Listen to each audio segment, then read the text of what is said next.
Em primeiro lugar, eu quero agradecer à comissão organizadora, em nome do Dr. Moisés Cohen, a todos pela oportunidade de estarmos aqui falando de um assunto extremamente importante para nós que vivemos no Brasil, que são as doenças tropicais, que nós preferimos chamar hoje de doenças tropicais infecciosas pela face dos agravos que nós temos, principalmente dos países aqui das Américas. Eu quero começar dizendo e afirmando a todos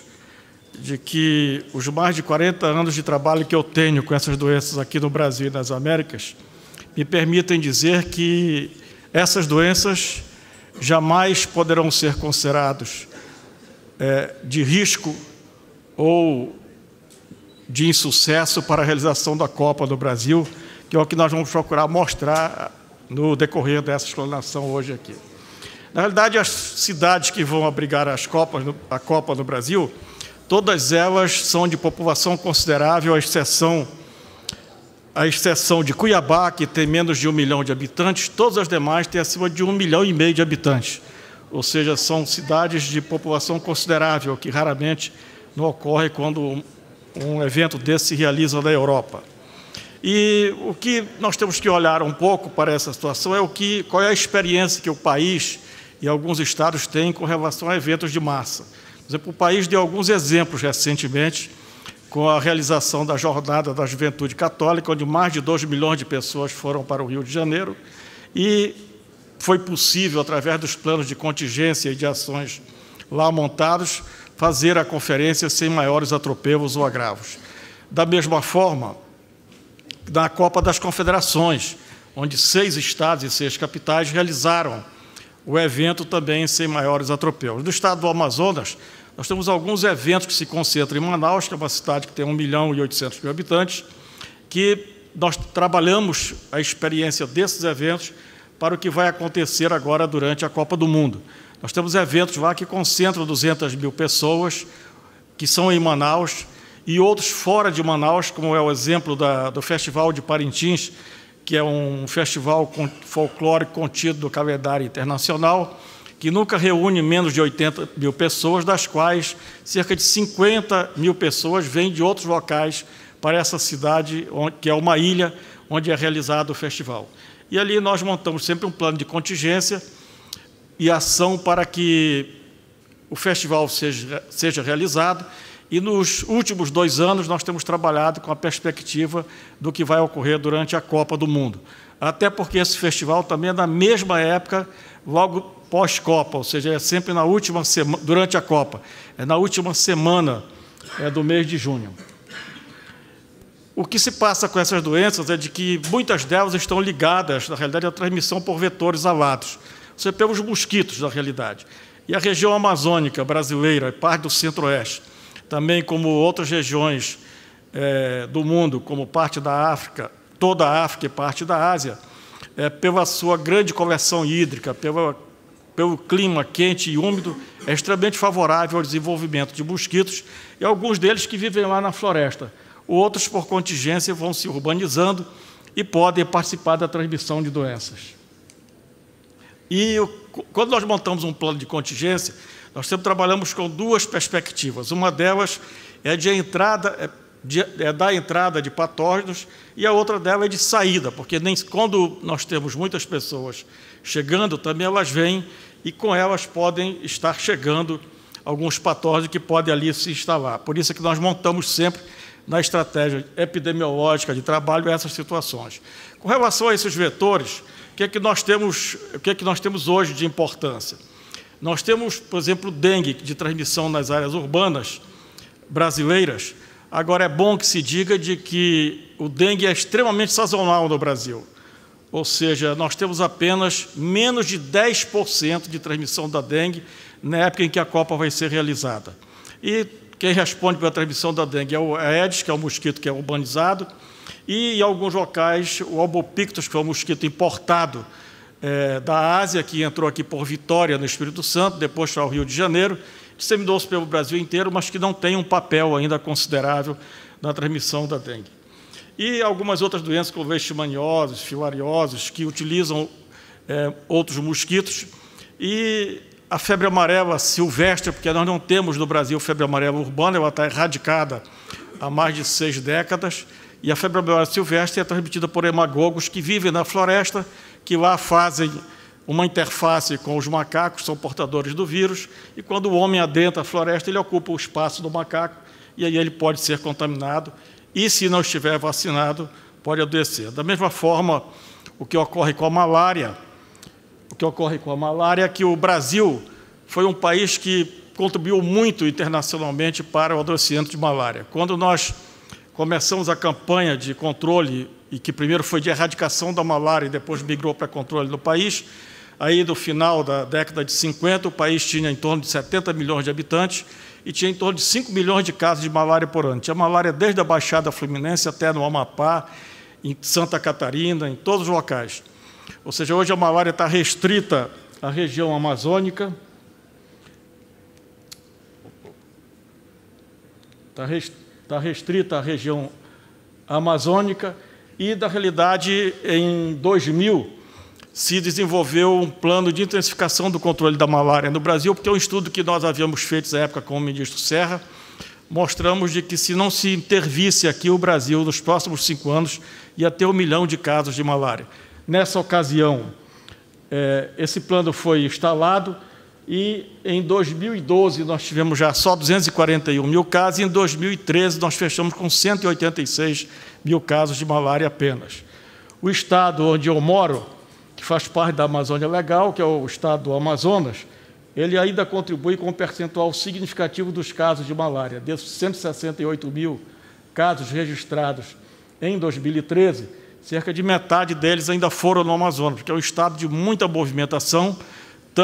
e que agora se parte de movimentar não só mais na capital, mas na área de floresta do interior, e toda vez que nós temos o aumento dessas situações, nós corremos. Mas, de qualquer forma, o Amazonas tem conseguido algumas vitórias importantes do controle da malária. Nós chegamos a ter 220 mil casos por ano de malária em poucos anos passados. E, desse plano, nós conseguimos reduzir 63,15% dos casos de malária no estado como um todo e quase 100% de redução na capital, ficando em Manaus apenas uma área de transição urbano-rural, que é onde há a transmissão de malária. E do interior do estado, que é onde se faz essa movimentação, em 62%, o que foi possível sair de 232 mil casos, como nós tínhamos aqui em 2005, para 79 mil agora em 2013. Ou seja, essa era a área que nós considerávamos em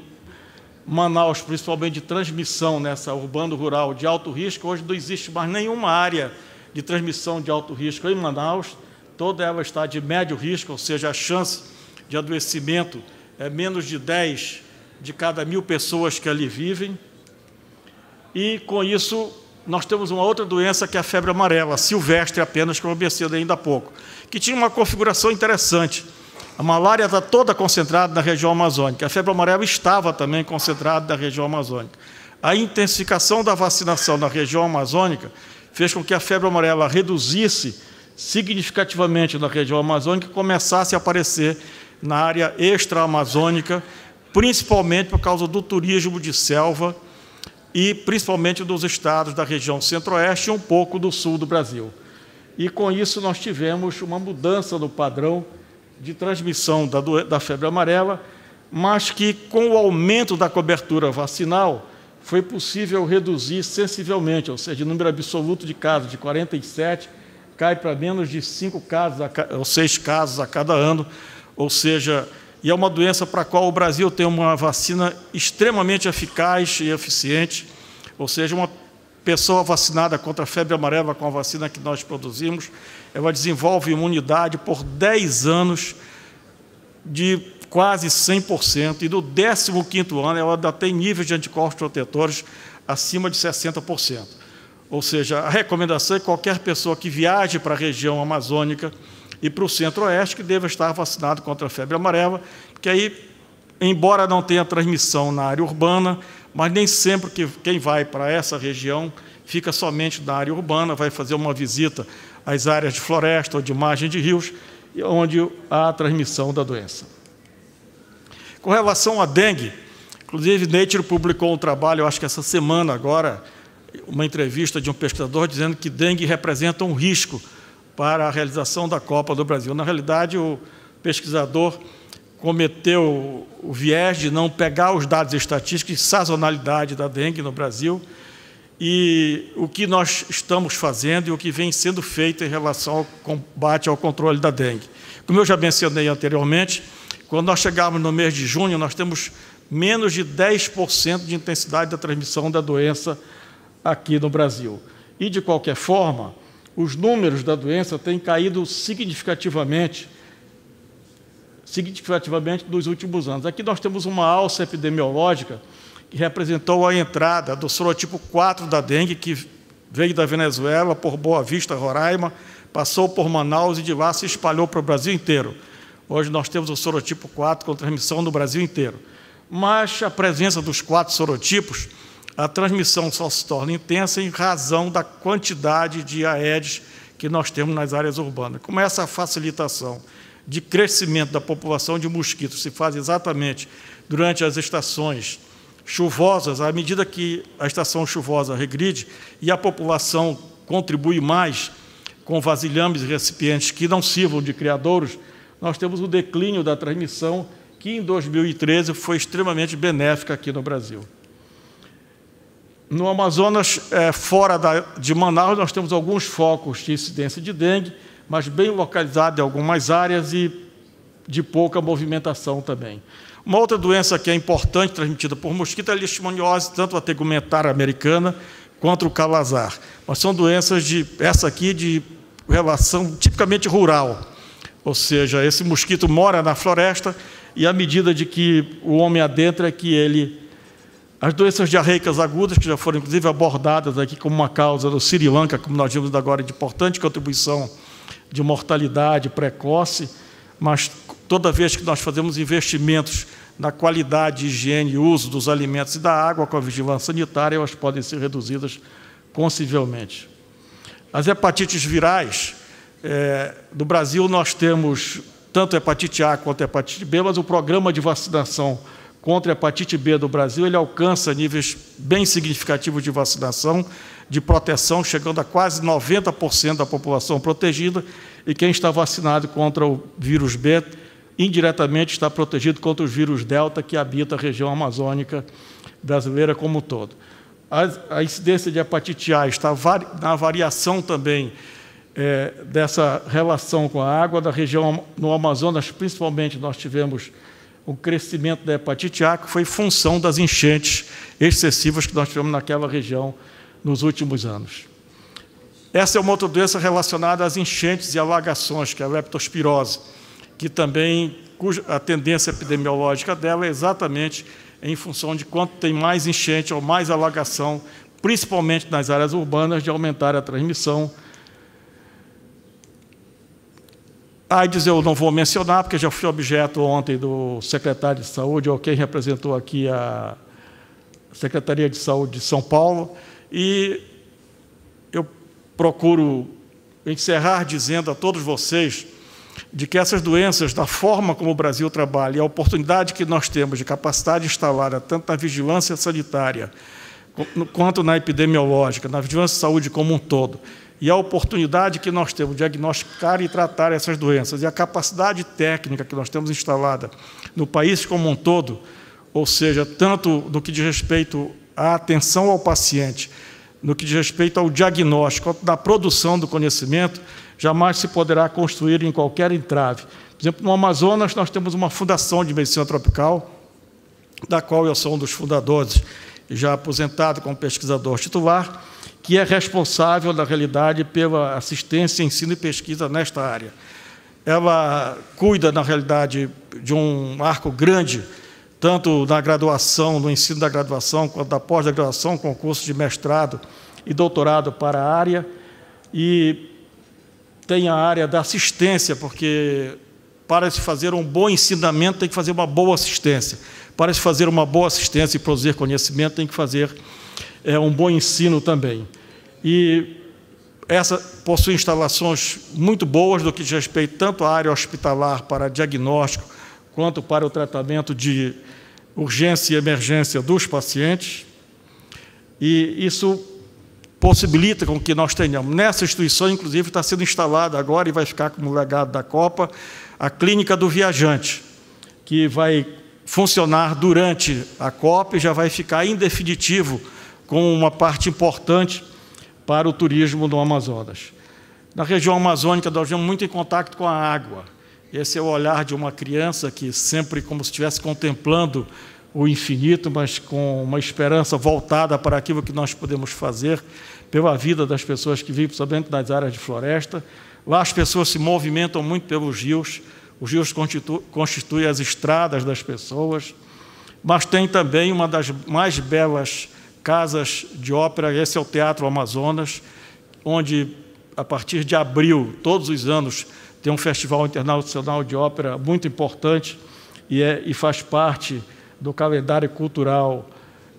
tanto da cidade, do estado, como do país como um todo, e algumas aves que são símbolo não só da região amazônica, como do país como um todo. Era isso que eu tinha a apresentar, e muito obrigado a todos.